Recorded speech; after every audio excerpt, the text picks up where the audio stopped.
Alrighty, let's start. Hello and welcome to my channel. My name is Candela and I am a realtor here in South Florida. In this channel, we talk about real estate, business, investment, property management, and anything else related to the field. So if this is something that you're interested in, make sure to subscribe so you don't miss any content. With that being said, today we're going to be talking about the home buying process, and I wanted to get a quick but informative video so that if you are someone that is looking to buy a house soon, maybe it's your first house, maybe it's not your first house but you forgot how the process works, then this video hopefully helps you with that and it gives you a good idea of what it's actually going to look like. The first step in buying a house is always going to be getting with a lender and getting pre-approved. A lot of people make the mistake of starting to look for houses before being pre-approved, and the issue with this is that you may find a house that you like, but then you're not pre-approved and you can't send an offer. And in between the time that you find the house and you get pre-approved, the house might be gone, and that's just something you don't want to risk. Another reason is that you don't really know what you can actually afford and how much the house you're looking for could be until you do all the numbers with a lender and you look at your own personal situation. They're going to give you a really good idea of how much you can actually afford, and with that number you can go out there and start searching. Once you're pre-approved, you're going to get yourself a good realtor. A good realtor is going to be key because they're going to help you not only find a good house for you, but they're also going to assist you throughout the whole transaction. The reality is anyone can show homes, but once it gets to that under contract period, you really want someone that has the knowledge and that is able to guide you through the whole process. Something to keep in mind while looking for a house are location. You really can't change the location, so make sure it is somewhere that you like. Size of the house, you could expand it, but this is something you really need to be able to grow into if that is your goal for this property. Obviously, price range, and this is always something you could negotiate, but I always recommend you are comfortable with the price that you're choosing and you don't overextend to maybe find something that you just really like at the moment but that doesn't make sense to you financially. Once you have your realtor and you had the talk with them about everything that you want in a house, they're going to start sending you listings straight from the MLS, which is huge because sometimes when you're looking through Zillow or other websites, you really don't get all the updated and, up-to-date listings. So you want them to send it to you because it comes directly through the MLS. The MLS is where all realtors upload their listings. So as soon as there is a new listing, you're going to get notified if you are under one of these searches. They can also filter out certain things such as bedrooms, size, communities. A lot of times here in South Florida, you're going to find 55 plus communities, or you're going to find communities that have a mandatory membership, and this could be really frustrating if you're not interested in either of those. So this is the great thing about the MLS. They're actually able to filter those out and only give you the neighborhoods that could work for you. Now, once you start looking at properties, you're going to start going to showings. Your realtor is going to schedule these for you, and you're going to get out there and really see what's available. You're going to learn what you like and what you don't. And once you do choose and find a property that you think could be perfect for you, this is when you're going to be sending out an offer. An offer is going to include certain terms about the purchase, such as the price, the earnest money deposit, the inspection period duration, as well as the closing date.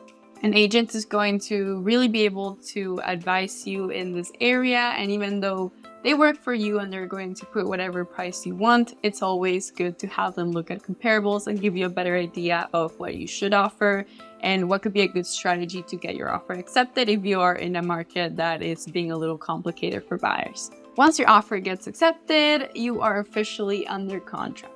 Usually within the next 3 days of you signing the contract, this is going to be when you have to send that earnest money deposit to an escrow account. This deposit is going to belong to the transaction. It's not going to the seller and it's not staying with you. It's going to a neutral escrow account until closing. This amount is going to ensure that you are serious about your offer, and in case that you want to cancel after the inspection period, this is going to be for the sellers so that they know that they didn't fully waste their time. But during the inspection period, which is usually 7 days from the signing of the contract, you do have the right to cancel and to still be entitled to your earnest money deposit. So if during this period you find anything that you're not happy with and you do not want to proceed, you are in the total right of canceling the contract. And this is really important because sometimes you think you go in and you're stuck in there. You're not, as long as you cancel during this period. Now, during this period is also when you're going to perform an actual inspection of the property. An inspection company is going to go out there and they're going to look at absolutely everything in the house. This is going to be really helpful because you're going to most likely find things that you did not realize when you first looked at the property and some things that you just can't really see with your eyes. But the inspector is going to notice everything and they'll let you know. Now, once you have your inspection report, let's say that you find a couple of things that were not what you expected and now you have to spend more money than you anticipated on repairing the property. You have a couple options. So option A is going to be walk out of the deal and you're okay because you can get your deposit back because we learned that you were still in the inspection period. Option B is going to be ask for a credit. Usually sellers will give you some sort of credit if you ask for it and you really don't lose anything by asking. So if you think that the AC is going to have to be replaced and that there's a leak in the roof or whatever shows up in the report, you can always ask for a credit. They could say yes or no or negotiate it with you. If they do, this is going to be cash that goes right in your pocket. It's not going to be a negotiation of the purchase price and you don't want it to be because if you think about it, negotiating the purchase price means that it's going to decrease on your mortgage. If you're buying with a mortgage. Obviously, if you're buying cash, it's the same thing.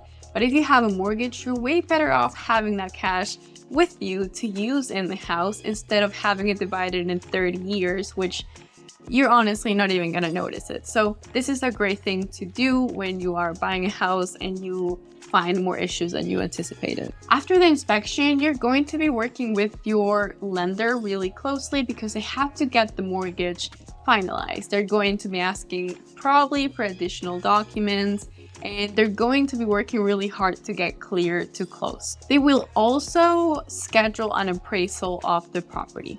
An appraisal is going to determine the fair market value of your property and it's going to ensure to both you and the lender that you are agreeing on a fair price for the loan and for the purchase of the home. Once you're cleared to close, then you're going to schedule the closing date and you're going to do the final walkthrough. In this final walkthrough, you're going to make sure that everything is as you saw it earlier in the transaction and you're going to just make sure any minor details are taken care of before you take ownership of the property. Then you're going to go most likely to title company. They're going to make sure that the transfer of ownership goes smoothly. They're going to handle the closing process and they will make you sign a lot of things and they will run you through the whole process and explain everything that you're signing. So it will be a little long, but at the end of it, you're going to officially be a homeowner and they're going to give you those keys that you were waiting for to start enjoying your new home. Remember, the home buying process is going to differ a lot depending on where you're located, what type of property you're buying, if you have HOA, if you have a condo association, or any slight differences like that. But overall, I hope this gave you a good idea of what it could look like and what things you might need to watch out for. This is also why it's really good for you to make sure that you're surrounded by a team that is going to help you out whenever you need it. This is why having a real estate agent, a good lender, and then all of their contacts, which they can usually recommend you some inspection companies, some appraisal companies, and so on.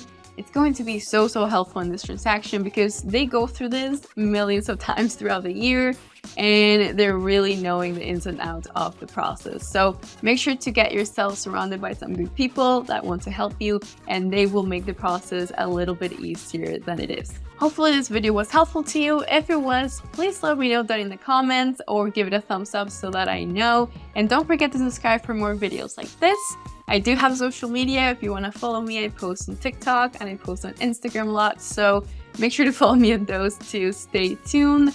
And other than that, if you have any questions, please leave them down below because I'll be so happy to answer. And I'd be happy to go deeper into each of these steps.